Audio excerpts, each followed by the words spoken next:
We bring you the latest updates from the Pna Newsroom. President Ferdinand Marcos Jr. has imposed a year-long moratorium on the payment of amortization and interest payments in a bid to ease the debt problems of farmers. The Department of Agrarian Reform announced that Marcos signed the executive order today on his 65th birthday. Agrarian Reform Secretary Conrado Estrella III said this is in preparation for the possible passage of a law that would condone unpaid amortization and interest of agrarian reform beneficiaries. Estrella also expressed willingness to work alongside Congress in amending Section 26 of Republic Act 6657 or the Comprehensive Agrarian Reform Law of 1988. Marcos earlier appealed to Congress to pass a law that will amend this section, as it is seen to release beneficiaries from their debt burden. This will benefit 654,000 beneficiaries, involving a total of 1.18 million hectares of awarded lands.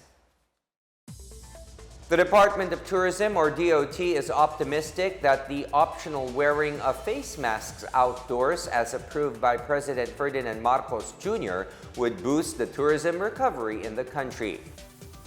Tourism Secretary Cristina Frasco cited empirical data that shows countries in Asia, Europe, and North America are all able to recover economically by lifting stringent health protocols. This, she said, led to more tourist arrivals and a faster recovery of their respective tourism portfolios and did not affect the COVID-19 cases in their respective locations. Frasco said that with the signing of Executive Order Number 3, she hopes that the Marcos administration will be able to strike the necessary balance between protecting lives and promoting livelihood. The DOT targets to reach 1.7 million foreign visitors by the end of the year. To date, foreign tourist arrivals have reached 1.4 million since the country reopened its borders to leisure travelers in February 2022. The Department of Energy, or DOE, has received a total of 2.2 billion pesos for the implementation of its projects in 2023. The Budget Department said it allocated the amount in line with the Marcos administration's bid to ensure an affordable and clean energy supply in the country.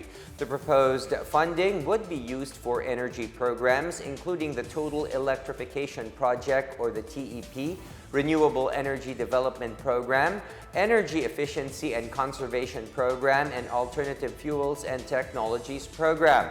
The DOE also intends to adopt energy efficiency and conservation methods and implement the Alternative Fuels and Energy Technology Program to promote sustainable development and use of the country's natural resources. The Department of Health, or DOH, is now in talks with 2 monkeypox vaccine manufacturers amid concerns over the disease and in case the need for these jabs arises.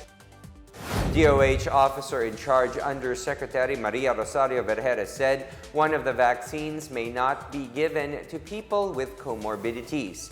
The other costs about $210 per shot, and it will only be delivered in the first quarter of 2023. At the 2023 budget hearing with the House Committee on Appropriations, Vergara said they are still studying whether the country needs monkeypox vaccines. The Philippines currently has 4 confirmed cases of monkeypox. Infectious diseases expert Dr. Edsel Salvaña reminds the public to be more cautious and to continue to comply with public health protocols. This amid the approval of voluntary face mask wearing in an outdoor setting.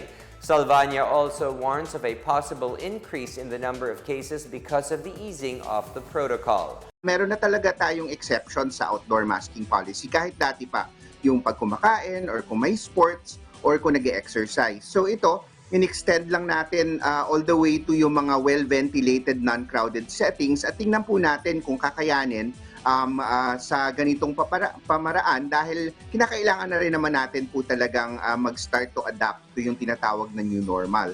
We're doing this very cautiously, hindi naman This is not all set in stone. We're going to see kung ano yung magiging epekto sa number of cases and if it will remain manageable. But of course, we are open to the possibility talaga na tataas po talaga yung mga kaso, pero we also lean on our vaccination rate na kung tumaas man, yung number of severe cases ay hindi naman makaka-overburden sa ating healthcare systems.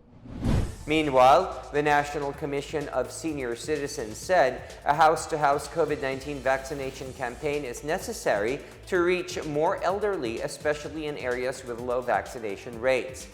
He also urges all senior citizens to have regular checkups. Nararapat po na sa ibang lugar ng bansa, kailangan house-to-house kasi may mga senior citizen na hindi gaanong mobile o ayaw nang mag-ikot o mamasyal sa gitna sa mga poblasyones.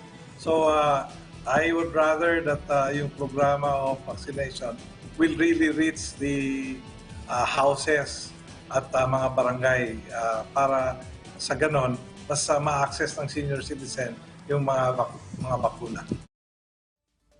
And that is the latest from the Pna Newsroom. Stay tuned for more updates on the biggest stories throughout the day. I am William Theo. Good afternoon, everyone.